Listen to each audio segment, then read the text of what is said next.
corazón te canta, mi alma te anhela con todas mis fuerzas. Te amo, roca eterna, tú eres mi esperanza, mi gloria, mi fuerza.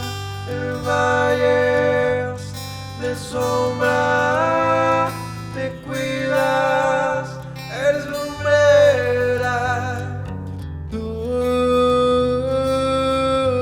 eres fiel, no me dejarás. De la muerte me levantarás. En tu palabra puedo confiar. Tú eres fiel, no me dejarás. De la muerte me levantarás. En tu palabra puedo confiar. Eres fiel.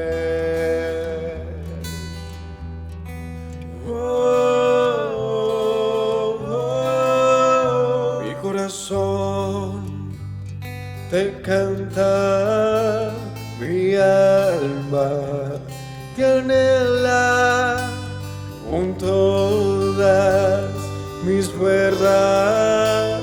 Te amo, roca eterna, tú eres mi esperanza, mi gloria, mi fuerza. En valles de sombra te cuidas, eres lumbrera. Tú eres fiel, no me dejarás. De la muerte me levantarás.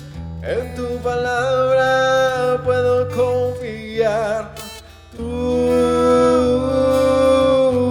eres fiel, no me dejarás. De la muerte me levantarás. En tu palabra puedo confiar. Eres fiel, eres fiel. Tú eres fiel, no me dejarás. De la muerte me levantarás. En tu palabra puedo confiar. Tú eres fiel, no.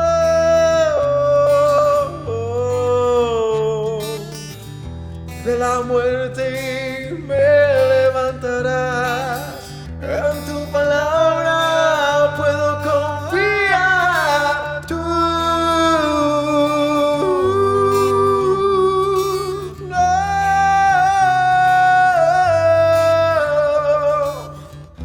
De la muerte me levantarás. En tu palabra puedo confiar. Eres fiel, eres fiel. Tú eres fiel, no me dejarás. De la muerte me levantarás. En tu palabra puedo confiar.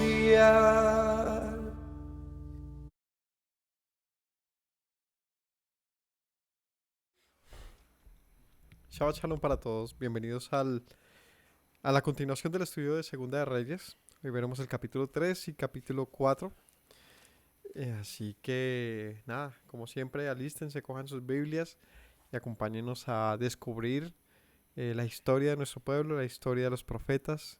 Hoy estamos hablando de Eliseo, un gran profeta, y de una época muy difícil en la nación de Israel. Así que, bueno, que tengamos sabiduría para entender, que el Señor nos permita comprender los misterios de este gran libro.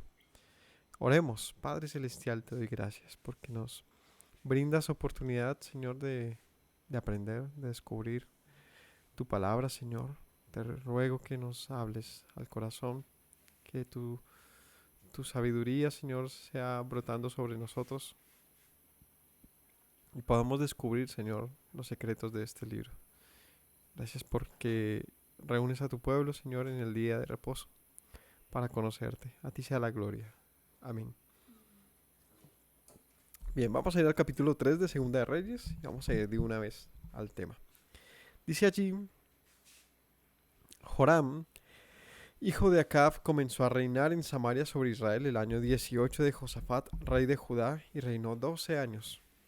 Hizo lo malo ante los ojos de Yahweh, aunque no como su padre y su madre, porque quitó las estatuas de Baal que su padre había hecho, pero se entregó a los pecados de Jeroboam, hijo de Nabat, que hizo pecar a Israel y no se apartó de ellos. Bueno, la historia de la semana pasada de este libro tiene que ver con Elías y mm, su, su ascensión. Realmente Elías en la narrativa tiene una historia muy particular. El caso es que Eliseo lo sucede, un profeta llamado Eliseo. Y todo esto pasa en tiempos digamos, en la transición de unos gobernantes, uno llamado Acab y que termina continuando con el reino su hijo Joram.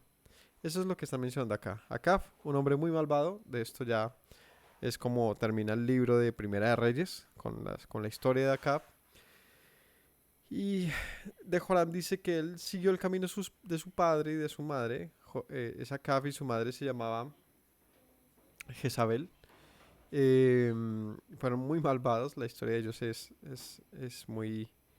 eh, está llena pues de situaciones muy complicadas que llevaron a la nación a unas crisis importantes, por lo menos en lo que se refiere a la salud, a a la libertad, a a la vida, puntualmente, de los profetas y de los líderes religiosos. Em, pero bueno, mueren estos, queda Joram reinando en la parte de Israel, que es el norte. La tierra ya estaba dividida entre norte y sur en la tierra de Israel, donde la parte norte tenía una capital llamada Samaria y la parte sur, la capital es Judá. Así que menciona aquí que para ese momento seguía reinando Josafat en la parte sur, en Judá. ¿Cómo? No, en esa época era Judá. Todavía Jerusalén no, o sea, en los dos reinos, digamos norte y sur, tenían su punto de ejecución del reino en dos ciudades particulares, Samaria y Judá. En Jerusalén estaba el templo y el palacio del rey, pero, pero como...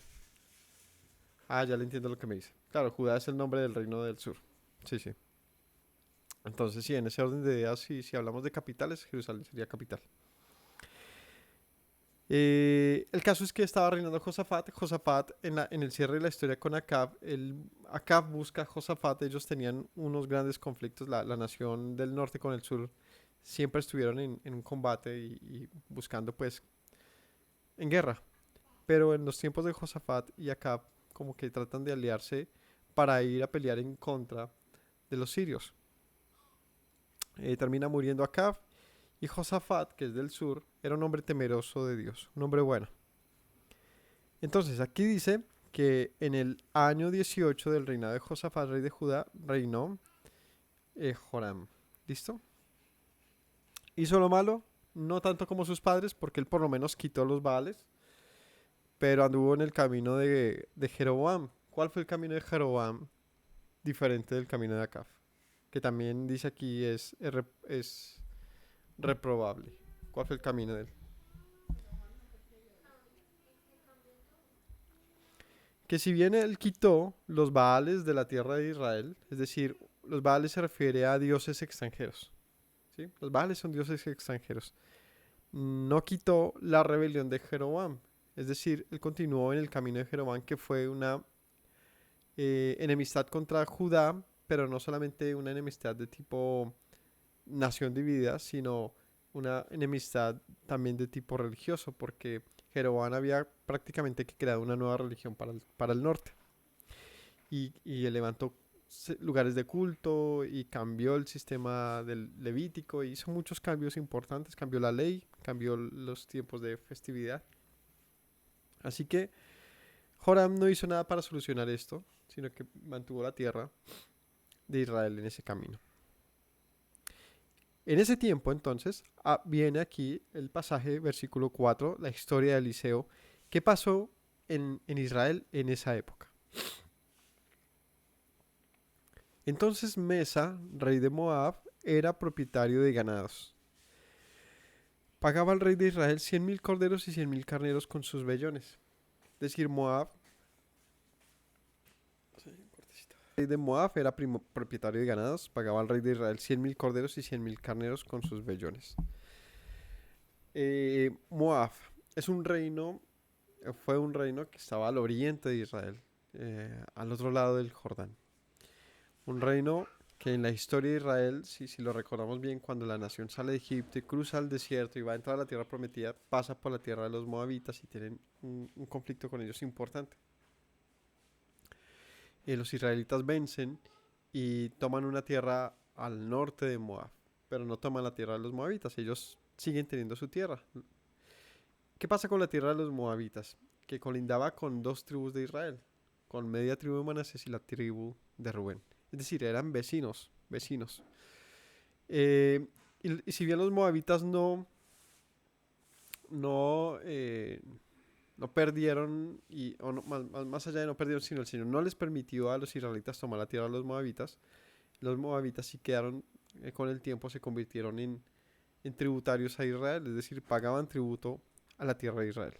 Entonces esto es lo que está mencionando acá, que Mesa, rey de Moab, anualmente entregaba un tributo, un impuesto pues a Israel, equivalente a 100.000 corderos y 100.000 carneros con sus vellones. Dice en el 5, muerto Acab, rey de Moab, Acab, el rey de Israel, el rey de Moab se rebeló contra el rey de Israel. Entonces veo la oportunidad Moab, veo una oportunidad para liberarse del yugo de Israel. Veo una oportunidad importante y dice aquí que se rebeló contra el rey de Israel. ¿Cuál era el rey de Israel en aquel momento? Joram, el hijo de Acab. Salió entonces de Samaria el rey Joram y pasó revista a todo Israel. Fue y envió a decir a Josafat, rey de Judá, el rey de Moab se ha rebelado contra mí. ¿Irás tú conmigo a la guerra contra Moab?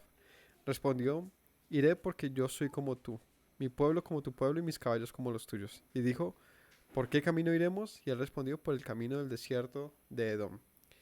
Entonces busca a Josafat, hizo lo mismo que su padre, que Acab, cuando buscó a Josafat para ir a guerra contra los sirios. Josafat se mostró ser un rey, un buen compañero, un líder que procuró la paz con el norte y le dice, pues si tu pueblo es mi pueblo finalmente, porque son naciones que se habían dividido pero eran un mismo pueblo, él dice, pues ¿por qué no lo voy a hacer? Si muere tu pueblo es como matar al propio mío. Así que Josafat tuvo como esas cualidades de ser un tipo justo y protector, un hombre que buscó realmente respaldar a Israel, aunque fue una nación malvada, porque no solamente los líderes eran malvados, Israel también se había desviado mucho. Entonces le dice, yo iría a la guerra contigo, pero ¿por dónde irían? Iremos por el camino de Edom. ¿Cuál es el camino de Edom? ¿Saben? El camino de Edom, si recordamos el mapa, la geografía, es hacia el sur de Israel, es decir, al sur de Judá, por el desierto de Judá. Ahí, donde queda actualmente Petra y todos esos lugares, es lo que fue Edom en aquella época. ¿Y quién es Edom? Edom es el pueblo que viene de Saúl, hermano de este pueblo de Israel. O sea, también son parientes como naciones. Y dice, vayamos por por el camino de Edom, es decir, por el desierto, se fueron por el sur para llegar, o sea, hicieron como una curva sur y luego norte. No cogieron por el Jordán de norte a sur, sino se fueron de sur hacia oriente. Salieron pues el rey de Israel y el rey de Judá y el rey de Edom, o sea, se hicieron alianza con el rey de Edom para ir a guerra contra el rey de Moab. Como anduvieron rodeando por el desierto 7 días de camino, les faltó agua para el ejército y para las bestias que los seguían. Entonces el rey de Israel dijo, ah, que ha llamado Yahweh a estos 3 reyes para entregarlos en manos de los moabitas. Joram lo que pensó cuando se vio que no había ni siquiera llegado y ya estaban sin recursos porque no había agua por el camino, es un desierto. eh, la historia que se narra desde Elías y que va a ir de aquí en adelante es una época de mucha hambruna, de mucha sequía. Esas van a ser, o sea, es una época en la que seguramente la geografía del país estaba más seca que nunca. Entonces un desierto y en tiempos de sequía era incluso más áspero, más árido, más difícil, más tortuoso. Así que Joram dijo, no, pues es que Dios nos mandó matar ya. Esto es que Dios ya, el Señor, va a hacer justicia con nosotros porque primero hace que Moab no quiera pagar más. Lo que hace que nosotros tomemos una acción y en esa acción vamos a morir. Entonces Joram dijo, pues Dios ha entregado nuestras vidas en manos de Moab. Pero Josafat dijo, no hay profeta de Yahweh para que consultemos a Yahweh por medio de él. Y uno de los siervos del rey de Israel respondió y dijo, aquí está Eliseo, hijo de Safat, que servía a Elías. Entonces Josafat dice, pues tú piensas que Dios nos quiere matar, yo pienso que más bien consultémosle.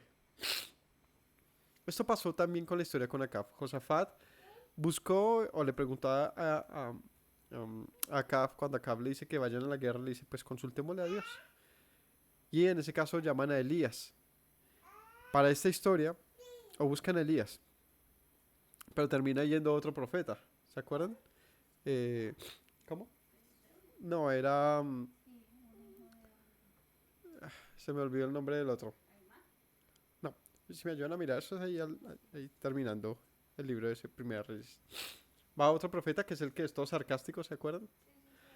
Y que, bueno, el caso es que Josafat dice, pues consultemos a Dios. No. Y aquí lo hace una vez más.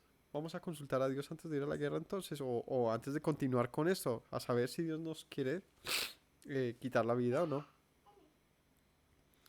Entonces dice, uno de los siervos de Israel dijo que estaba Eliseo, siervo de Elías. Josafat dijo, este tendrá palabra de Yahweh. Descendieron a él, el rey de Israel y Josafat y al rey de Edom. Entonces fueron a buscar. ¿Ah? ¿Era Micaías? Ah, bueno. Era Micaías, se llamaba. Era Micaías. Entonces recordamos bien a Josafat, un hombre que siempre iba a consultar al Señor. Versículo 12 dice, Josafat dijo, hablando de Eliseo, tendrá palabra Yahweh, descendieron, perdón, a él, el rey de Israel, Josafat, y el rey de Edom. Entonces los 3 reyes, estos sí eran los propios 3 reyes vagos, ¿no? Estaban vagando por el desierto y fueron a buscar a Eliseo para consultar al Señor.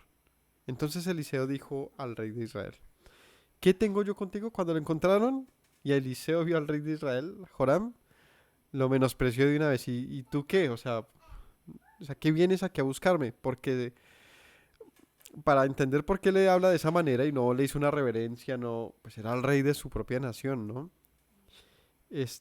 Hay que leanse el capítulo, los últimos capítulos de Primera Reyes donde se mencionan los hechos atroces de los padres de este Joram y como Joram siguió el mismo camino, pues no tenía el respeto de un profeta de Dios. Entonces le dice, ¿y yo, tú qué? O sea, ¿por qué me buscas? O sea, ¿usted qué hace acá? Ve a los profetas de tu padre y a los profetas de tu madre. Y el rey de Israel le respondió, no, porque Yahweh ha reunido a estos 3 reyes para entregarlos en manos de los moabitas. Entonces, ¿qué le dice Eliseo? Vete y consulta a tus profetas, a los profetas de los Baales, los mismos que en otro tiempo a los que siempre han ido a consultar. Ve y búscalos. ¿No? ¿Por qué me vienes a buscar ahora a mí? ¿Yo qué tengo que ver contigo? Le dice, no voy a ir a buscar a estos profetas, porque es tu Dios, le dice, es tu Dios, el Dios de Eliseo, el que me ha buscado, el que me ha buscado, el que ha buscado la muerte de nosotros, de estos tres reyes, ¿no? Es lo que dice eh, Joram. Él dice, no puedo buscar a otro Dios, ni a otros profetas, porque es tu Dios el que nos quiere matar. Es la respuesta de Joram. Era un tipo bien, pues malvado, ¿no? Evidentemente dice, pues, no me importa, yo quiero es saber si Dios nos va a ayudar o no, porque yo sé que Él nos quiere matar, así como mató a mis padres. Seguramente tenía su rabia en contra de Dios, del Señor, el Dios de Israel. Am, ¿Y qué le responde Eliseo? Eliseo dijo, vive Yahweh de los ejércitos en cuya presencia estoy, que si no tuviese respeto al rostro de Josafat, rey de Judá, no te miraría a ti, ni te viera. Entonces le dice, o sea, si voy a hacer algo por ustedes, no va a ser por ti, Joram. Lo voy a hacer por Josafat. Porque Josafat tenía fama de ser un tipo justo, un tipo bueno. Era un hombre que había permanecido en el camino de Yahweh y había gobernado justamente, en el libro de Primera Reyes, menciona que fue un hombre fiel en la casa del Señor como lo fue David. Es uno de los pocos que se menciona que hizo lo recto delante del Señor. Así que Elías dice, te respondo nomás por Josafat porque está aquí presente. Pero ahora traedme un tañedor. ¿Saben qué es un tañedor? ¿Y un tenedor? Un tañedor es un músico, alguien que toque un instrumento. Tráiganme un músico. Em, y mientras el tañedor tocaba, la mano de Yahweh vino sobre Eliseo, quien dijo, y empezó allá a trobar. Prácticamente, es que es chistoso, ¿no? Pero estaba molesto, ¿no? Y si no fuera por Josafat, yo ni te miraba. Tráiganme un músico. Y mientras suenan los compases armónicos del arpa o de la cítara o de lo que sea que tocara este músico, empieza a hablar Eliseo, tomado por el Señor. Y dijo, así ha dicho Yahweh, haced en este valle muchos estanques. O sea, la petición de ellos era, bueno, vamos a ir a pelear contra Moab, pero no vamos a alcanzar ni siquiera a llegar porque vamos a morir de sed. El camino es largo, las provisiones se agotaron, no hay forma de recargar durante el camino. Así que, pues que Eliseo nos diga si el Señor nos va a matar o no. Y Eliseo dice, o el Señor le dice, hagan estanques. Haced en este valle muchos estanques, porque Yahweh ha dicho así, no verán viento ni verán lluvia, pero este valle será lleno de agua, y beberán ustedes, y sus bestias, y sus ganados. ¿Cómo le responde el Señor a estos? ¿Qué tenían que hacer ellos? Esto era una prueba de fe, literalmente. Porque les dice, ¿sabe qué? No se va a quitar la sequía, no se va a quitar la falta de agua, la falta de lluvia. Pero sea como sea, estos estanques se van a llenar de agua. ¿Pueden creerlo? Si pueden creerlo, vayan y abran cuantos estanques quieran, porque todos van a ser llenos de agua. Beberán ustedes sus bestias, sus ganados. Estas cosas ligeran los ojos de Yahweh. Entregarán también a los moabitas en sus manos.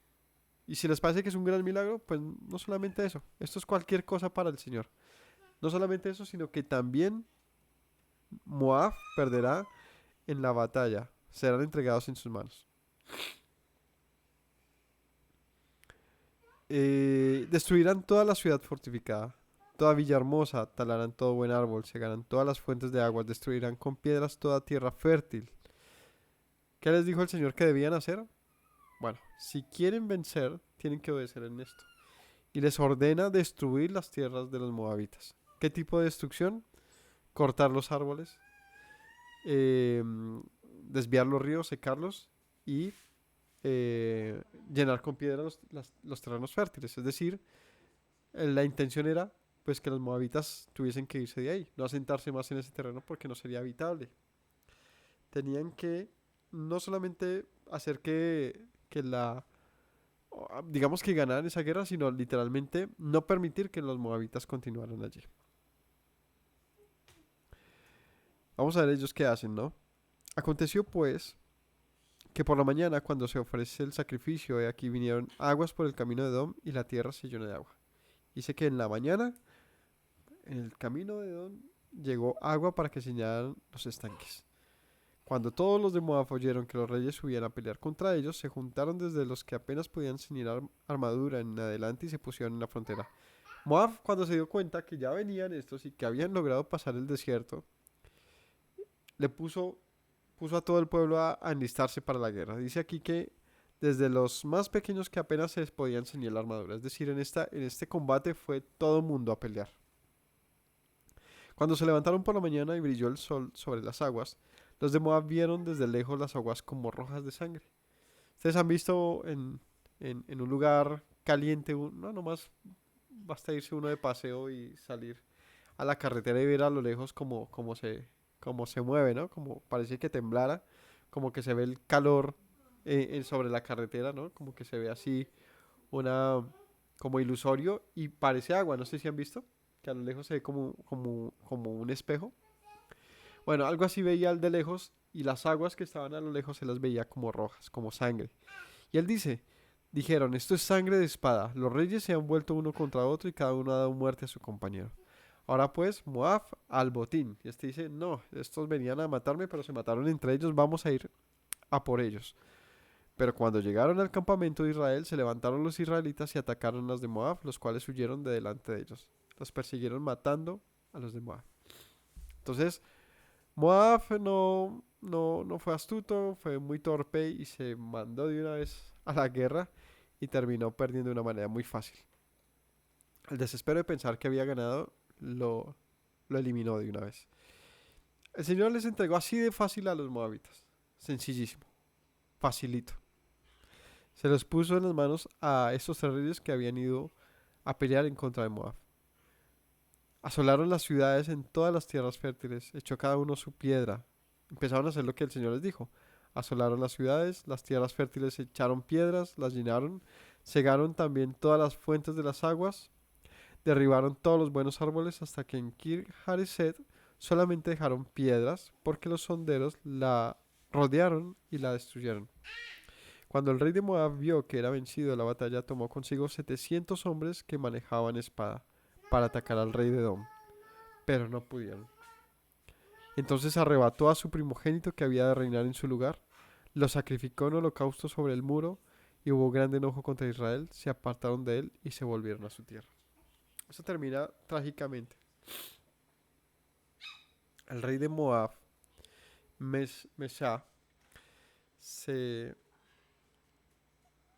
vio realmente, ¿cómo se dice esto? Hundido en lo que estaba pasando, porque empezaron no solamente ganaron la guerra, sino que estos reyes llegaron y destruyeron sus ciudades. No sé, debió ser un caos, un apocalipsis literalmente para los moabitas, ver cómo las ciudades eran destruidas, cómo la gente moría.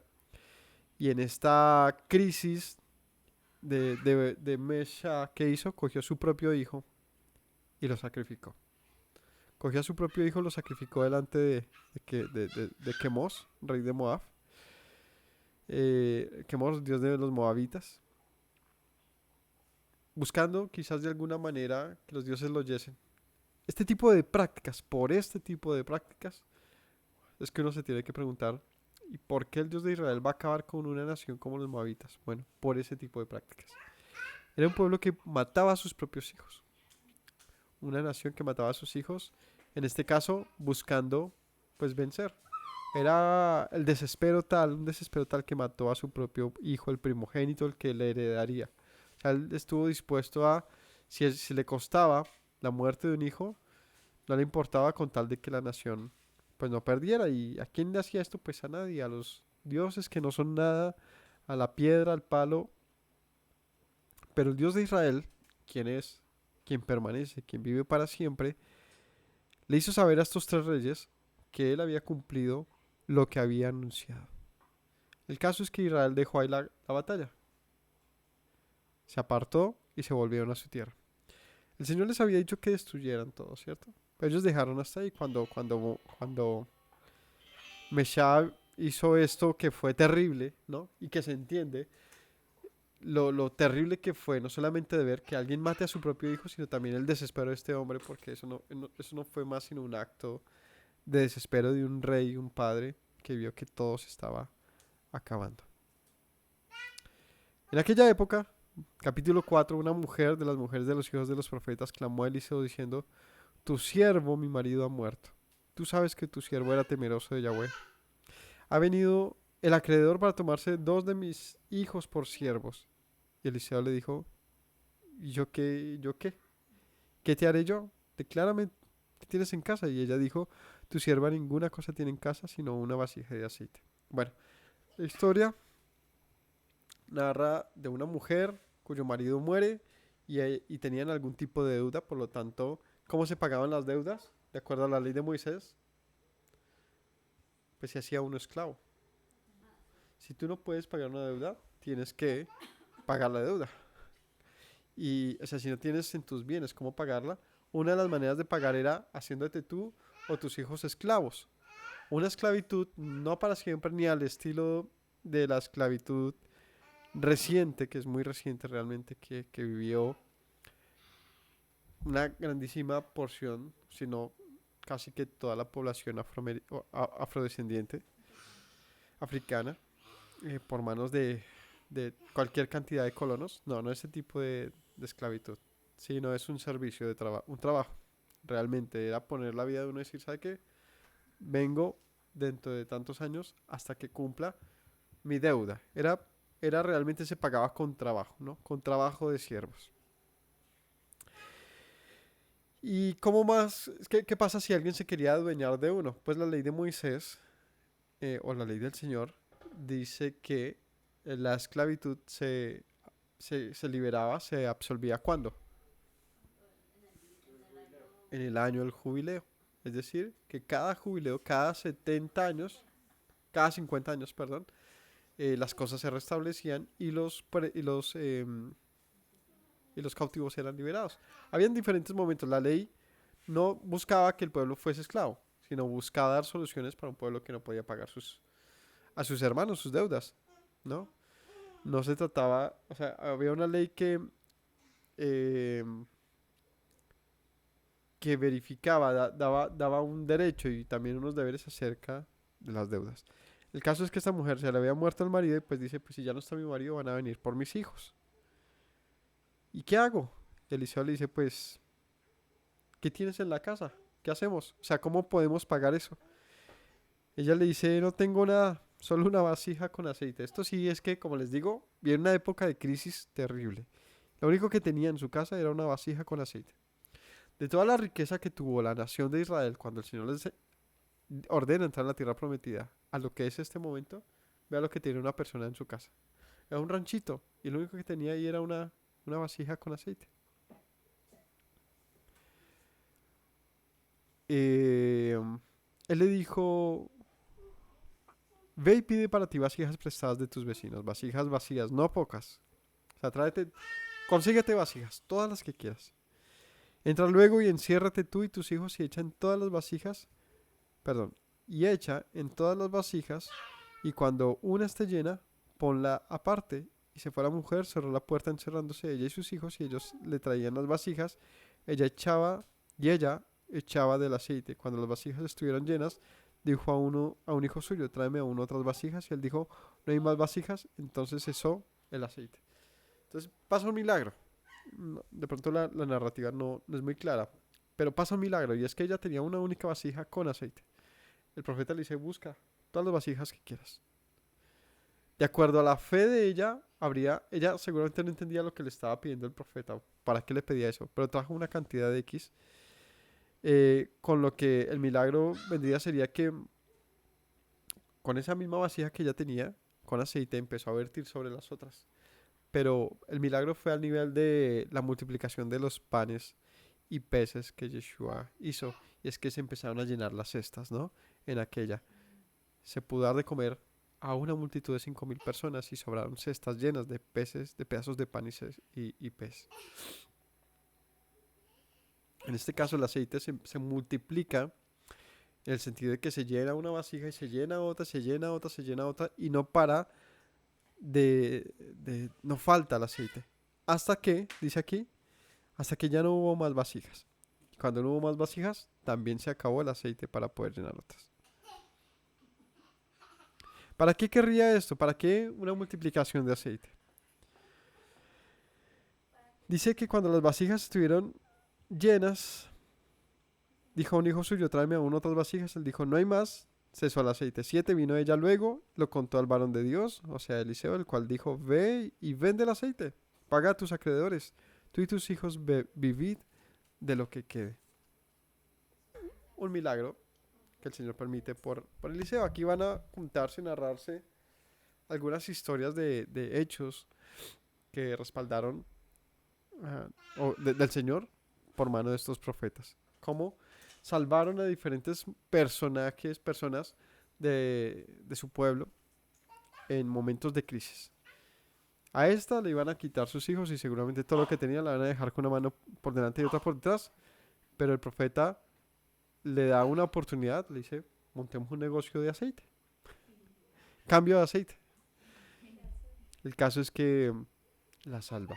El Señor se compadece de ella. ¿Qué tenía que hacer? ¿Sabe cuánto pudo haberse enriquecido ella? Todo dependía de su fe para haber hecho lo que el profeta le dijo. Y es, busca cuantas vasijas sea posible. Bueno, en este caso fue que no había más, ¿no? Versículo 8. Aconteció también que un día pasaba Eliseo por Sunem. Sunem es un terreno, pues, ahí en Israel. Un lugar de paso para donde iba el profeta. Había una mujer importante que le invitaba insistentemente a que comiese cuando él pasaba por allí. Tenía la casa de ella y venía a la casa de ella a comer. Aquí hay un momento, una persona diferente, y es que esta tenía, ¿no? Era una persona importante, es decir, seguramente una persona adinerada. Porque esta persona adinerada dice, pues cada vez que pasa el profeta, le decía, pasa y come. Ella dijo a su marido, he aquí, ahora yo entiendo que que siempre pasa por nuestra casa, es varón santo de Dios. Yo te ruego que hagamos un pequeño aposento de paredes. Pongamos allí cama, mesa, silla y candelero, para que cuando él viniere a nosotros se quede en él. Esta mujer, que era lo único que quería, que el profeta de Dios se quedara en su casa. ¿Y qué dice? Hagámosle una casita en Guauda. Hagámosle una casita en Guauda. Aquí le dicen Guauda. No es que, uy, como le dijo de chistoso, no, es que aquí le dicen Guauda. Pues, y otros le dicen Guadúa. Otros le dicen bambú. Bueno, hagámosle una casita, dice esta, para que él pase y no pase de largo, sino que pueda pasar la noche. Recordemos, tengamos presente que, como aquí se mencionó, los reyes cuando fueron hasta donde los moabitas, le tomó 7 días de camino, ¿no? El desplazamiento se hacía muy largo, terminaban siendo múltiples días de camino, pues según a donde uno fuese. El caso es que ella, en su propósito era como, pues que él tenga un lugar de paso, que él pueda quedarse aquí cuando vaya de paso, cuando vaya para donde necesite ir. Le propone esto a su marido y le dice, hagámosle un lugar a este hombre. ¿Por qué querría ella que el varón de Dios se quedase en su lugar? Veamos qué dice la historia. Aconteció que un día vino él por allí, se quedó en aquel aposento y allí durmió. Dijo a Giezi su criado, aquí menciona a quien sería el criado de Eliseo, es decir, un ayudante, un asistente. Le dijo, secretario, le dice, lo llama y le dice, llama a esta tsunamita. Cuando la llamó, vino ella delante de él. Dijo él entonces a Giezi, dile, he aquí que tú has estado solícita por nosotros con todo este esmero. ¿Qué quieres que haga por ti? O sea, bueno, gracias por darnos hospedaje, por todo, pero ¿qué es lo que buscas? Necesitas que hable por ti al rey, al general del ejército. Veamos el nivel de Eliseo, ¿no? Este era la propia palanca, el que se hablaba con todos los altos mandos, ¿no? ¿Quieres que hable con quién quieres que hable de tu parte? ¿Por qué me estás ayudando? Ella respondió, yo habito en medio de mi pueblo. O sea, yo soy una campesina, yo no tengo nada que ver con el rey, ni con el ejército, ni nada. Y él dijo, entonces, ¿qué hacemos por ella? Le dice a Jesse, ella no necesita ninguno de esos tipos de favores. ¿Qué será entonces lo que quiere? ¿Qué podemos hacer?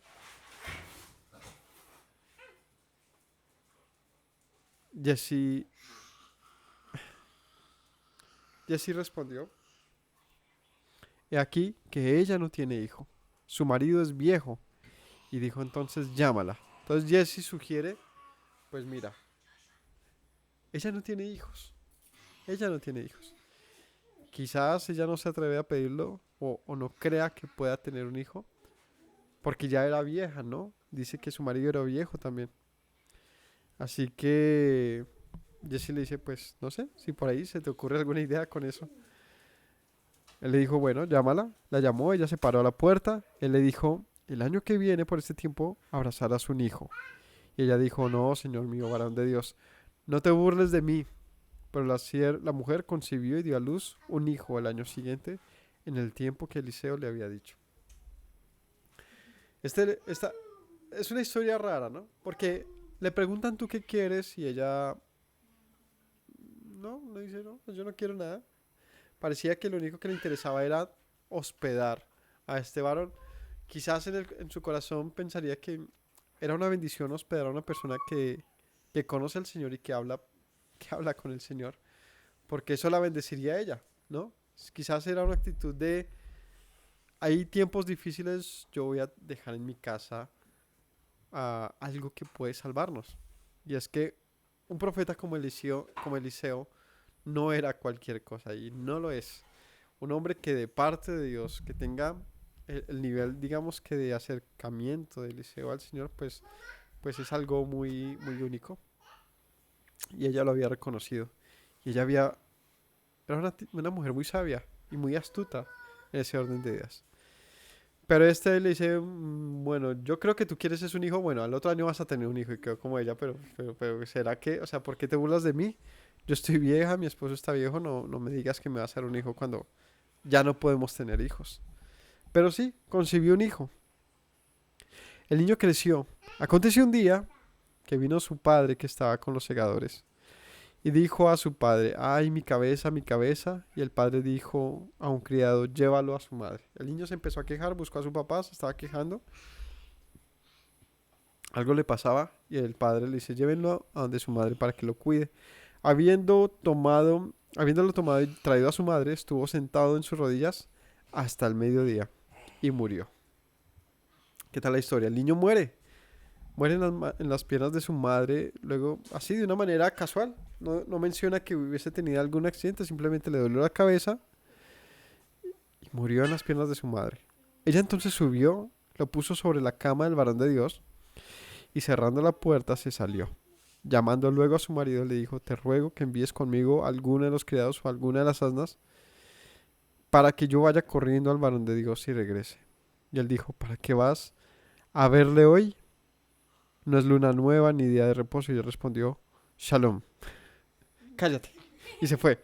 Como que no sé si no le había contado, es que es algo raro, ¿no? Y le dice, se le muere su hijo, y ella va y busca a su esposo y le dice, necesito que me des un cría de un asno, tengo que buscar al profeta. Y él le dice, pero ¿para qué lo buscas si no es luna nueva ni es día de reposo? ¿Por qué luna nueva o día de reposo? ¿Por qué menciona esto? Porque eran los tiempos en los que generalmente se consultaba a los profetas. Y dice, pues si no es tiempo de consultar al profeta. Y ella le dice, Shalom, o sea, le dice como, lo ignora y se va. Después hizo enalbardar un asna y dijo al criado, guía, perdón, y dijo al criado, guía y anda, y no me hagas detener en el camino, sino cuando yo te lo dijere. Partió pues y vino al varón de Dios al monte Carmelo. Entonces, como les digo, quizás ella no le había dicho que su hijo había muerto aún, ¿no? Porque dice, necesito ir donde el profeta rápidamente. El esposo le dice, pues si no es día de reposo, o sea, que en vez de decirle que se nos ha muerto nuestro hijo, no hubo ningún escándalo. Simplemente ella ignora a su marido, le dice al siervo, le dice, solamente ve para donde yo te, ¿no? Como cuando uno va en el taxi y le dice, hágale que yo le voy diciendo por dónde es. No pares en ningún lugar, solamente ve. Partió pues y vino al varón de Dios al monte Carmelo. El monte Carmelo es, como les dije en otra predica, era una zona en la que residían estos profetas, Elías y Eliseo, en el monte Carmelo. Ese es un monte que está al norte de Israel, ¿no? Hacia la zona del Mediterráneo, por allá eso que es el Líbano, creo que es lo que queda ahí, lo que hoy en día es el Líbano. Em,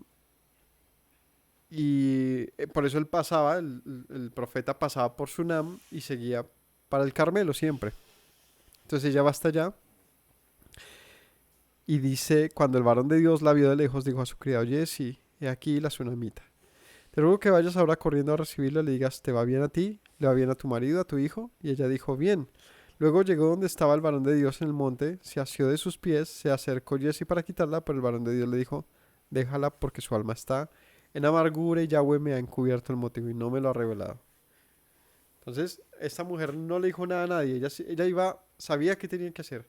Y se fue de una vez hasta donde Eliseo, ni siquiera Jesse le dijo que se le había muerto el hijo, sino hasta que no llegó hasta donde Eliseo, no se le agarró de sus piernas y para rogarle algo, para decirle algo, ¿qué le tendría que decir esta mujer a Eliseo? Ella dijo, ¿acaso yo te pedí un hijo? Uy, ¿cuál fue las palabras de esta mujer? Y entonces ella le dice, ¿acaso yo te pedí un hijo? ¿No dije yo que no te burlaras de mí? La petición, la pregunta de esta mujer es muy, muy honesta y es, ¿por qué me haces esto? ¿Para qué en mi vejez me das un hijo o me mandas un hijo que finalmente me lo vas a quitar? Y este reclamo no era contra el profeta solamente, sino contra Dios, porque ella sabe que era un varón de Dios, es decir, que si esto que había hecho él era de parte de Dios y es, ¿para qué me das un hijo si me lo quitas? Es una reclamación justa, ¿no les parece? Porque ella no estaba pidiendo hijos, estaba de una u otra manera en paz. Y le manda un hijo para quitárselo, pues es como, ¿y por qué tengo yo que sufrir por algo que no pedí? Yo no estaba buscando tener hijos. Es como lo que ella dice acá, ¿no? No estaba como, salva a mi hijo.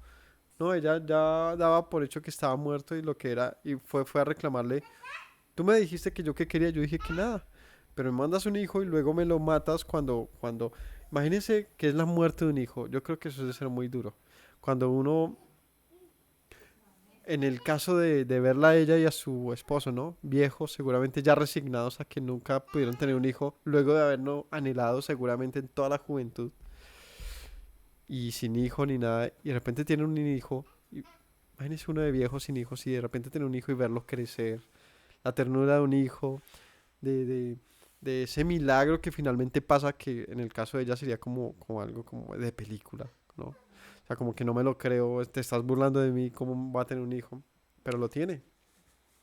Y así, joven, chiquito, quién sabe qué edad, sea cual sea, que se le muera a uno porque sí, uno queda como yo creo que eso es muy depresivo, muy, muy doloroso. Porque listo, tuvo un accidente, no sé, pero que se muera porque sí, pues es muy entendible la amargura de esta mujer. Es muy duro. Dijo él a Jesse, ciñe tus lomos, toma mi báculo en tu mano, ve, y si alguno te encuentra, no lo saludes, si alguno te saluda, no le respondas y pondrás mi báculo sobre el rostro del niño. Entonces el profeta responde inmediatamente porque dice, el Señor no me ha revelado qué pasa con esta mujer, ¿no? Así que, pues, en Eliseo encontramos varias cosas también como curiosas.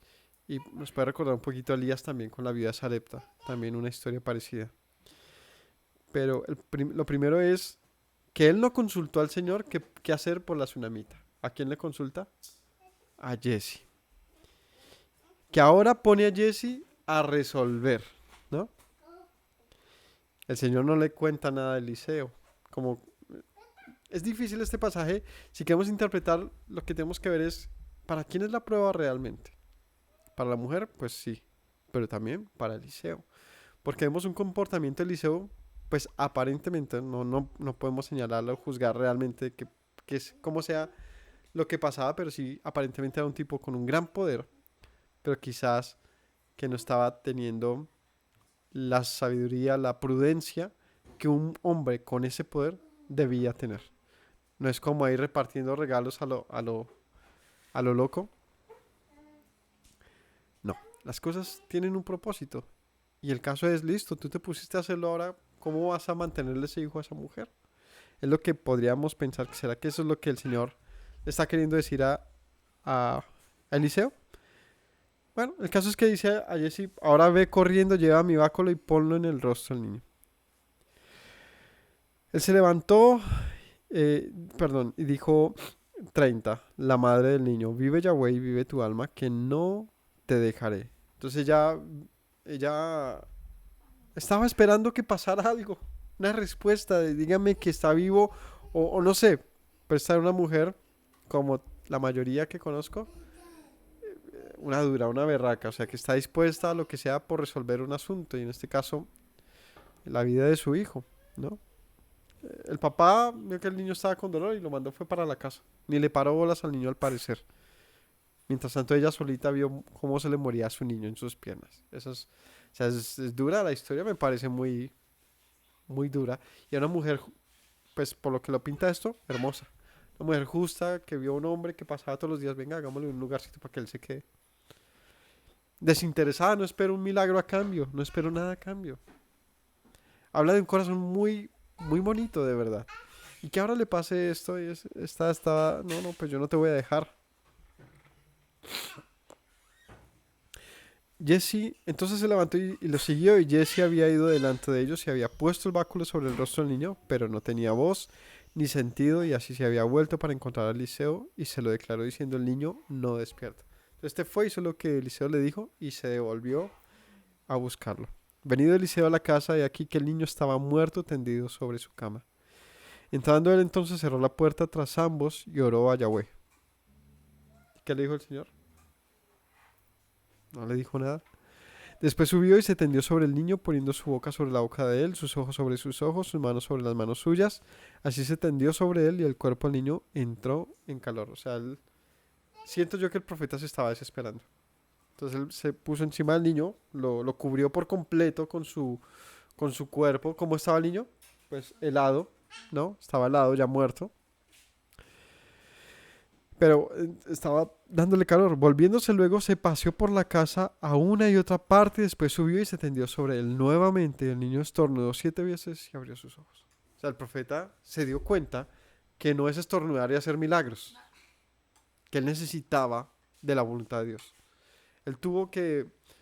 Es una dosis de realidad. Creo que el profeta se había confiado mucho en ser un gran profeta, pero no era así, no es tener la mano de Dios para hacer lo que se quiera. Él tuvo que darse cuenta que tenía que esperar la providencia de Dios. Así que ora y busca y se dio cuenta que él solamente era un humano y que jamás levantaría a un muerto, a menos que el Señor se compadeciese de aquella mujer. El niño despertó, estornudó 7 veces, abrió los ojos, llamó a Jessie, le dijo llama a la tsunamita y él la llamó y entrando ella le dijo toma a tu hijo. Y así que ella entró, se echó a sus pies, se inclinó en tierra y después tomó a su hijo y salió. Y bueno, buen final para la mujer, para ese hogar, pero nos deja ver esto cosas, ¿no? El pasaje no intenta, o sea, no es un pasaje que procura interpretarnos algo, decirnos algo o sea, no es directo con lo que nos quiere comunicar, sino tenemos que entender la historia y ver, bueno, un hombre con el poder de Jesse, que tenía doble unción de Elías, que fue un hombre ya muy poderoso. Son hombres como estos no los menciona la Biblia realmente mucho. De hecho, mencionemos más de 5 personas como estas, vea. Eliseo, Elías, Moisés, y ahí ya que uno entra en shock, ¿no? Yeshua, para allá Pedro, haciendo milagros también, ¿no? ¿Quién más? No hay, pareciera que la Biblia se la pasa mencionando hombres poderosos de Dios. No, no, la verdad es que eso no es normal. No es para nada normal. Son casos muy espontáneos. Sí, hubo hombres que trajeron un mensaje de Dios como profetas, pero que llegasen a multiplicar el aceite, a levantar muertos, a detener la lluvia, todo eso, eso no era normal y solamente pasó en esas quizás 3 ocasiones. Moisés, tiempo de Elías y Eliseo y tiempos de Yeshua. No recuerdo, no recuerdo que la Biblia hable más de eso. Muchos pensarán que la Biblia está llena de esto y ya se parece hasta fantasiosa. No. Justamente por eso, por lo particular que tienen, solamente en momentos muy, muy cortos, vea este libro tan grueso y que se mencionen par capítulos en toda la Biblia que contengan eso nos hace pensar, vaya que si hubieron hombres, hubo hombres eh, por medio de los cuales el Señor manifestó su poder con un propósito. La pregunta es, ¿qué quería el Señor hacer en estos tiempos, en el de la historia de Elías y Eliseo? ¿No? Era un tiempo bien difícil para la nación de Israel, más dividida que nunca, muy contaminada por las actividades de los extranjeros. Ellos se habían vuelto a esas formas de vida, es decir, habían asumido esos comportamientos entre los cuales estaba el matar a sus hijos delante de sus dioses. Bueno, prácticas abominables, y en ese tiempo es que el Señor manda a este tipo de profetas para decirles, Dios no ha muerto, el Dios de Israel está vivo, y aunque ustedes maten a los profetas, pues el Dios de los profetas les demuestra que es Dios. Versículo 38. Eliseo volvió a Gilgal cuando había una grande hambre en la tierra. Que como les dije, llega una época difícil y se agrava el hambre. Empieza a haber hambre en la tierra. Los hijos de los profetas estaban con él, por lo que dijo a su criado, pon una olla grande, haz tamales, haz potaje para los hijos de los profetas. Imagina, tamal kosher, tamal kosher. No, haz potaje para los hijos de Israel. Salió uno al campo a recoger hierbas y halló una como parra montés. De ella llenó su falda de calabazas silvestres, volvió y las cortó en la olla del potaje. No sabía lo que era. Me encontré esto por allí, para la olla. Después sirvió para que comieran los hombres, pero sucedió que comiendo ellos de aquel guisado gritaron diciendo, varón de Dios, hay muerte en esa olla. ¿Quién sabe qué mata le metió a eso, qué maleza, qué vuelta, pero cogió algo y no era alucinógeno, realmente estaban muriendo? No lo pudieron comer. Él entonces dijo, traigan harina, esparció en la olla y dijo, denle de comer a la gente. Y no hubo más mal en la olla. O sea, antes de que la gente se muriera, solución, si se le daña la sopa, échele harina. No, mentiras. No, pues, si ya toca botarla, pero este es un caso de hambruna, ¿no? Imagínense que hay hambruna y que se logra hacer una sopa para muchos y que se daña esa sopa. Eso sí que es triste, porque no hay nada más que comer. Así que aquí hay un milagro de tipo, otra vez, misericordia del Señor. En este caso con esos hijos de profetas. ¿Qué son los hijos de profetas? Es un término que se le da a los descendientes de los profetas y que se guían con ese legado. Eran profetas seguramente en su tiempo también. Vino entonces un hombre de Baal-Salisa, el cual trajo al varón de Dios panes de primicias, 20 panes de cebada y trigo nuevo en su espiga, y él dijo, da a la gente para que coma. Vino un hombre de lejos y ¿qué trajo? Panes de primicias. ¿Qué es panes de primicias? No, panes de una cosecha, de las primicias de las cosechas, es decir, pancito fresco, recién desgranado, recién sacado de la mata, calientico, ¿no? Con brevas. Y trigo nuevo en su espiga, o sea, le trajo un pan, imagínense, es después de echarse una sopa con calabazas de monte, que uno ni sabe qué era eso, y, y que llegue ese pancito fresco, rico, ¿no? ¿Y qué dijo el profeta? Denle a la gente para que coma. Respondió su sirviente, cómo pondré esto delante de 100 hombres? Él volvió a decir, da a la gente para que coma, porque así ha dicho Yahweh, comerán y sobrará. Lo puso delante de ellos y comieron y les sobró conforme a la palabra de Yahweh. Un pasaje como el de Yeshua otra vez, que les mencionó, pasajes únicos. Pero Yeshua alimentó con 5 panes, 2 peces a más de 5,000 personas. No menciona, pero con también algunos panes a 100 hombres. También un milagro maravilloso. El caso es que aquí no preguntes, simplemente obedece. Los siguientes pasajes también tienen más de este tipo de milagros. Ahora con Eliseo son los hechos de Eliseo, ¿no? Es que nos parece un poquito la historia que se narra en los evangelios acerca de Yeshua, y es narrando cómo capítulo a capítulo él iba haciendo milagros con la gente. Pues Eliseo y Elías tuvieron algo así, un poder pues diferente, ¿no? Pero parecido. Es decir, también el Señor estaba manifestando algo, misericordia para con estas personas, porque finalmente lo que buscaba de todos ellos también era fe. Como le dice un pasaje en las Escrituras, por la fe, ¿no? Esta viuda o Eliseo recibieron pues la, la misericordia del Señor para ser sanos de sus males, para tener eh, la saciedad que necesitaban en su momento de crisis y dificultad. Así que, familia, enseñanza de hoy principal. El tener al Señor de nuestro lado no quiere decir que nosotros lo podemos manipular a Él o usarlo como un amuleto de que ahora, como los grandes brujos, los grandes maestros no sé, como un portal abierto hacia Dios, no. Si nosotros no tenemos temor de Dios, esto se puede volver en nuestra contra. Imagínense si el Señor no hubiese respaldado a Eliseo, habría quedado como un falso profeta, literalmente.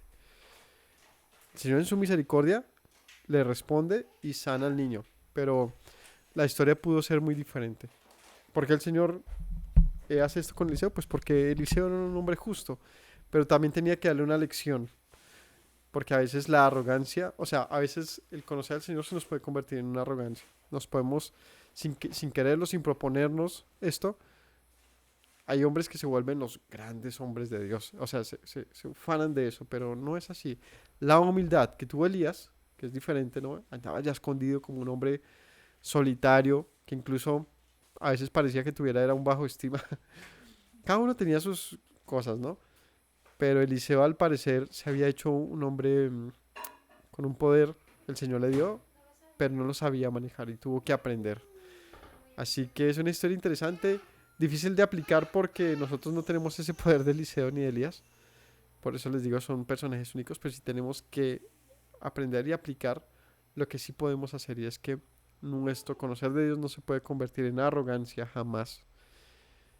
Que todo se tiene que ser consultado al Señor, como Josafat nos enseña en esos pasajes. Que cuando hacemos las cosas de la mano del Señor, tienen buen destino. De lo contrario, es una moneda al aire, que como decimos aquí en Colombia, Eliseo la sudó fría. Así que el Señor nos dé sabiduría siempre para tomar decisiones, la sabiduría y la perseverancia, la esperanza para confiar en Dios y hacer las cosas como son dignas, como dice también por el dicho popular, los tiempos de Dios son perfectos. Es decir, que aprendamos realmente a someternos a la voluntad divina del Señor, de lo contrario podemos quedar mal parados, y eso no es un asunto de, es que no tiene fe para que el Señor no le responda, no, es que tiene que consultarle primero. Tenemos que aprender a hacer, a humillarnos delante del Señor, porque esa es verdaderamente nuestra fe. Shalom para todos. No olvidemos las palabras de nuestro Maestro Yeshua, que nos dijo: si permanecen en mis palabras, serán verdaderamente mis discípulos y conocerán la verdad, y la verdad les hará libres. Shalom. Me presento nuevamente, mi Rey, mi buen Señor. Mis pasos se han desviado, necesitan dirección. En tu amor me he refugiado, Yeshua, pues así al Padre puedo hoy decir. Me presento nuevamente, mi Rey, mi buen Señor. Mis pasos se han desviado, necesitan dirección. En tu amor me he refugiado, Yeshua, pues así al Padre puedo hoy decir: Abba, Padre, Baruch atah. Señor Dios nuestro Rey de eternidad. Abba, Padre, Baruch atah. Adonai Eloheinu melech haolam.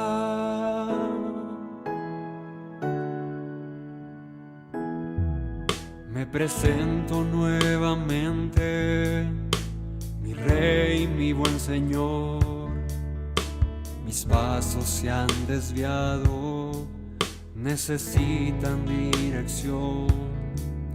En tu amor me he refugiado, Yeshua, pues así al Padre puedo hoy decir. Me presento nuevamente, mi Rey, mi buen Señor. Mis pasos se han desviado, necesitan dirección. En tu amor me he refugiado, Yeshua, pues así al Padre puedo hoy decir. Abba, Padre, Baruch atah.